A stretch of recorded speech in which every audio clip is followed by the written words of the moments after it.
This is about business owners that don't want to have to choose between their Christian faith, their sincerely held religious beliefs, and being able to operate their businesses. Now, what they don't want is the government to force them to participate in wedding ceremonies that contradict their beliefs. Chuck, there used to be a bipartisan consensus in this country around religious liberty, saying that as Americans, we don't all have to agree with each other, but we should respect each other's rights and freedoms. And that's what this debate is really about. Are we going to use government to force people to contradict their own sincerely held belief? All right, folks, joining us now is Daniel Hannan, member of the EU European Parliament and MEP for Southeast England, and author of How We Invented Freedom. And Daniel, you wrote a great piece at the Washington Examiner. Boycott Hoosiers, embrace ayatollahs, and I think that sums it up very well. Yeah, it's odd looking at it from the outside, Steve, that those Americans who seem keenest on boycotting companies that don't want to cater to gay weddings are, in a different context, the ones keenest on engaging with a regime that hangs gay people from cranes. And you've got to wonder whether this is really, for them, about gay rights, or whether it isn't about showing that they've got the right opinions, trying to signal what nice people they are. Well, yeah. Well, there's total intolerance on the part of the gay activists and atheists and, you know, everybody that's anti-Christian in one way or another. They demand total tolerance. I want you to hear what the president said today. Listen to what the president said today, which is on the heels of his prayer breakfast where he brought up the Crusades and Christians. Listen to this one. On Easter, I do reflect on the fact that as a Christian, I am supposed to love. And I have to say that sometimes when I listen to less than loving expressions by Christians, I get concerned. But that's a topic for another day. All right, I don't know what idiots he was talking to, but they were applauding that. What is wrong with this man? Well, to be fair, I can't really fault his theology there. I mean, he's right that as a Christian he's supposed to love.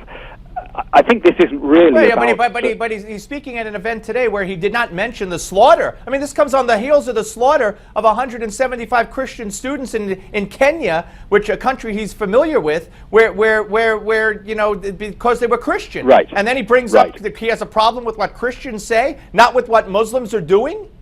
And I think that's the real contrast here.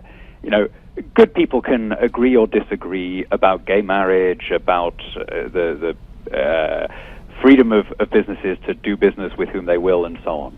But even if your main interest is in trying to flaunt your piety, even if, like some of these boycotters, you're really trying to show the world how correct and progressive your opinions are, how bizarre that you are more upset about a pizzeria in Indiana than about real intolerance, which takes the form of sifting people by faith and then murdering them in cold blood. Isn't that really the issue that ought to be, you know, even if you're just interested in the symbol, isn't that the bigger Absolutely, bigger outrage? Not only on for the president of the United States, but also for, you would think, gay activists and gay people all over this country would be constantly up in arms about what goes on around the world to other, you know, happening to other gays, as you rightly point out, but they're not. No, it's an interesting one. I mean, I may be a lot more liberal than some of your listeners on the question of the rights for gay people, but I just find absolutely bewildering that we've got ourselves into a position where, in the context of Indiana, the opponents of Mike Pence are not just arguing, as it were, against the First Amendment. They're not just arguing against your basic freedom to say what you believe.